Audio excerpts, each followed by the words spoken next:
हम लोग राज्य के नीति निर्देशक तत्व, कॉन्स्टिट्यूशन के पार्ट 4 राज्य के नीति निर्देशक तत्व को देखेंगे।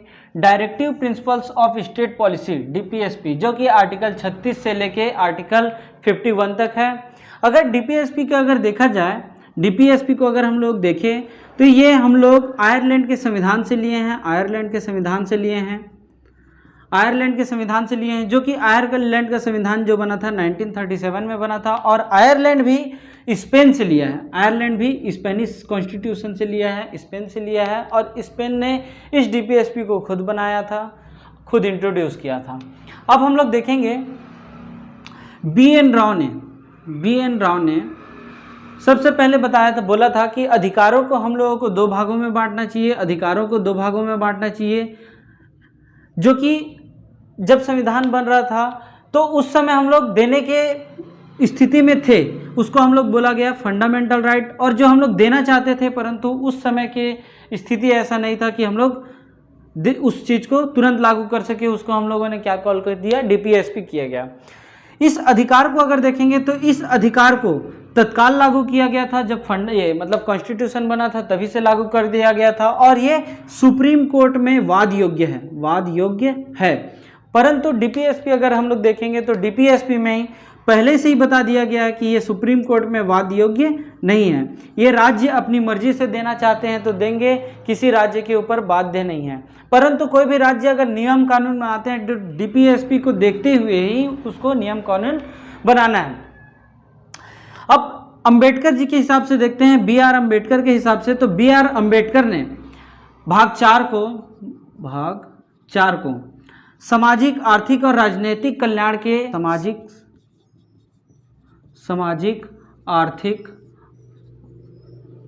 और राजनीतिक कल्याण के लिए जरूरी बताया था। मतलब बी आर अम्बेडकर ने भाग 4 को क्या बोला था, सामाजिक, आर्थिक और राजनीतिक। सामाजिक दैट मीन्स क्या चीज, तो गरीबी या फिर छुआछूत में समानता लाना हो गया, आर्थिक मतलब रोजगार देना, और राजनीतिक मतलब वोट हो गया, वोट वगैरह देने के लिए इसके कल्याण हेतु बताया था।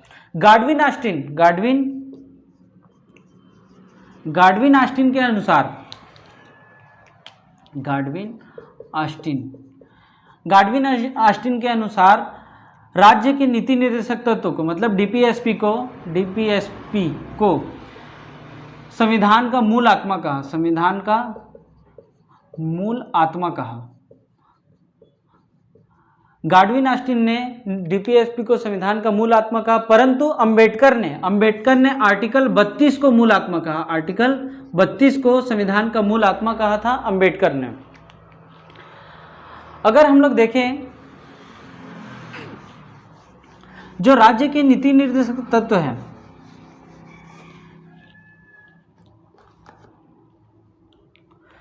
राज्य के नीति निर्देशक तत्व है स्टेट मतलब राज्य।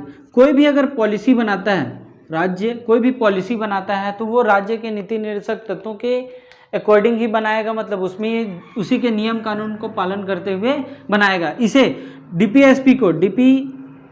डीपीएसपी को ही राज्य का मार्गदर्शन भी कहा, राज्य सरकार का मार्गदर्शक भी कहा गया है। डीपीएसपी को राज्य का मार्गदर्शक भी कहा गया है। अगर अब हम लोग देखें आर्टिकल 36 से, आर्टिकल 36 को अगर हम लोग देखें तो आर्टिकल 36 में कुछ नहीं बताया गया है, इसमें राज्य की परिभाषा दिया गया है, राज्य की परिभाषा।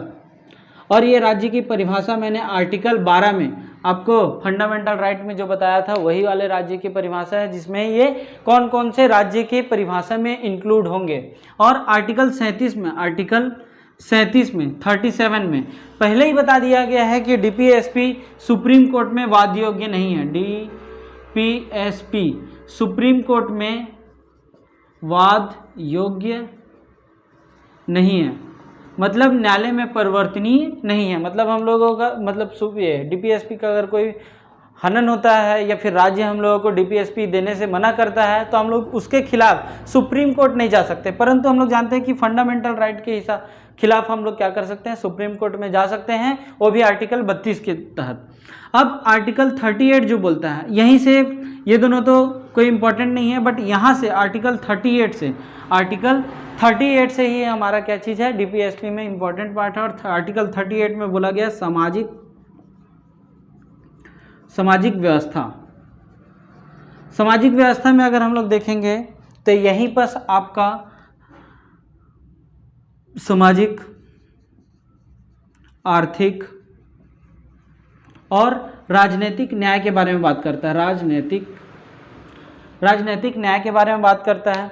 सामाजिक का मतलब हो गया यहाँ पर गरीबी या असमानता को हम लोगों को क्या करना है, इक्वल करना है। और आर्थिक जो हो गया हम लोगों को रोजगार देना है, रोजगार। सामाजिक का मतलब हो गया गरीबी या असमानता को क्या करना है, दूर करना है। असमानता मतलब राज्य में समानता लाना है, सीधी सी बात, समानता लाना है। और यहाँ पर आर्थिक मतलब रोजगार देना है। और यहाँ पर वोट, राजनीतिक दैट मीन्स वोट का अधिकार भी हम लोगों को मिलना चाहिए। यहीं पर अगर हम लोग देखेंगे तो राजनीतिक न्याय, आर्थिक न्याय, सामाजिक न्याय, सामाजिक व्यवस्था में हम लोग देखेंगे तो यहाँ पर इसी के तहत सन 2007 में ग्राम न्यायालय की स्थापना की गई थी।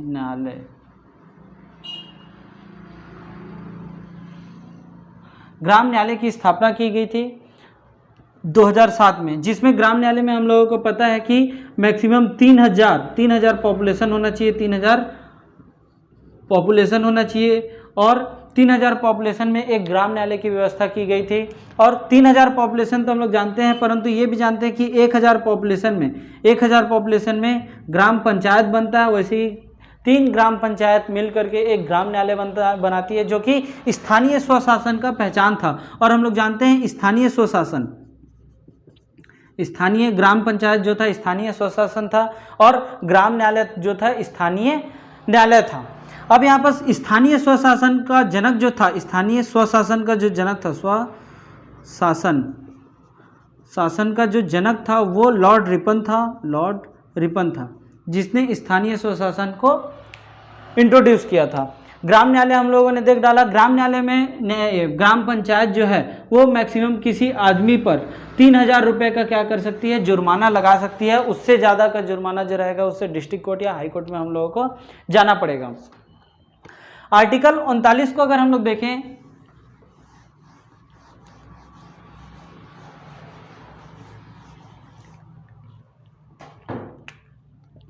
आर्टिकल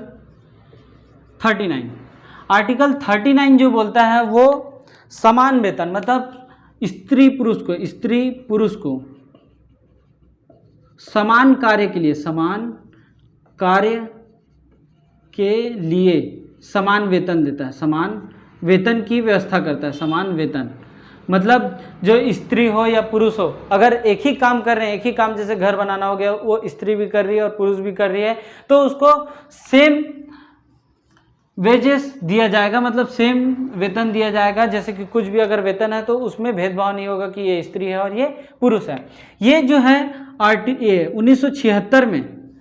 1976 में समान वेतन अधिनियम लाया गया था। समान वेतन अधिनियम लाया गया था 1976 में। और इसी के हिसाब से हम लोग क्या नहीं कर सकते, किसी में भेदभाव नहीं कर सकते। एक और होता है 39 का, 39 का, आर्टिकल 39 का, जो कि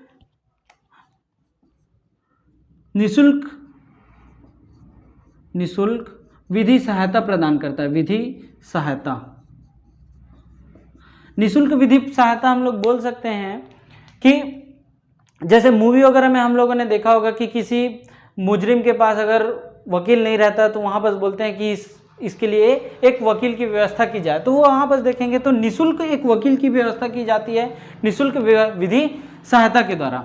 अब हम लोग मोस्ट इंपॉर्टेंट देखेंगे आर्टिकल 40, जो कि गांधीवाद द्वारा लाया, गांधीवाद व्यवस्था है। यहाँ पर मैं एक और चीज़ बताना भूल गया था कि जो राज्य के नीति निर्देशक तत्व हैं, जो राज्य के नीति निर्देशक तत्व हैं, इस पे जैसे कि फंडामेंटल राइट को अगर हम लोग देखेंगे तो फंडामेंटल राइट को कैटेगराइज किया गया था कि आर्टिकल 14 से लेके 18 तक समानता का अधिकार है, या फिर 19 से लेके 22 तक स्वतंत्रता का अधिकार है। ऐसे इस फंडामेंटल राइट को क्या किया गया था, कैटेगराइज किया गया था, परंतु डीपीएसपी को ऐसा कोई कैटेगराइज नहीं किया गया। फिर भी हम लोग अपने अनुसार इसको 3 पार्टों में कैटेगराइज कर सकते हैं। एक तो सोशल या सामाजिक, सोशलिस्टिक बोलते हैं इसको, और एक हो सकता है गांधीयन, गांधीवाद, और इसमें हम लोग एक और बोल सकते हैं कि उदारवाद। इसको मिटा देता हूं, उदारवाद। ऐसा करके इसमें कोई कैटेगराइज नहीं किया गया, फिर भी अपने हिसाब से हम लोग क्या कर सकते हैं, इसको गांधीवाद, उदारवाद या समाजवाद। यहाँ पर हम लोग ये देख लेते हैं कि आर्टिकल 40 है वो क्या है। तो यहाँ पर देखेंगे आर्टिकल 40 ग्राम पंचायत की व्यवस्था करता है। ग्राम पंचायत की व्यवस्था करता है, मतलब पूरे भारत में देखेंगे तो ग्राम पंचायत की व्यवस्था करता है, जो कि ग्राम पंचायत की व्यवस्था जो थी वो 1993 में 73 कॉन्स्टिट्यूशनल अमेंडमेंट के द्वारा लाया गया था। 1993 में 73वां संविधान संशोधन द्वारा ग्राम पंचायत को लाया गया था, जो कि आर्टिकल 243 से 243 पे है रखा गया था, जिसको ए से लेके जे तक बोला जाता है। मतलब यहाँ तक हम लोगों का क्या चीज़ है, आर्टिकल ए, मतलब ग्राम पंचायत के बारे में बताया गया है। सबसे पहली बार जो ग्राम पंचायत लाया गया था वो राजस्थान के नागौर में,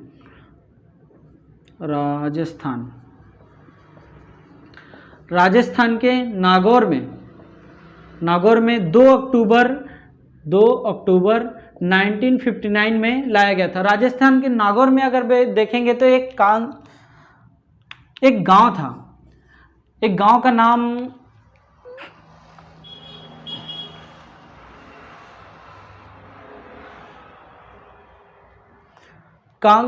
इस गांव का नाम जो था वो क्या था,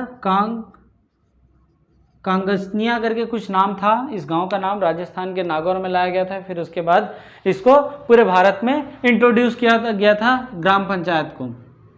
अब हम लोग आ जाते हैं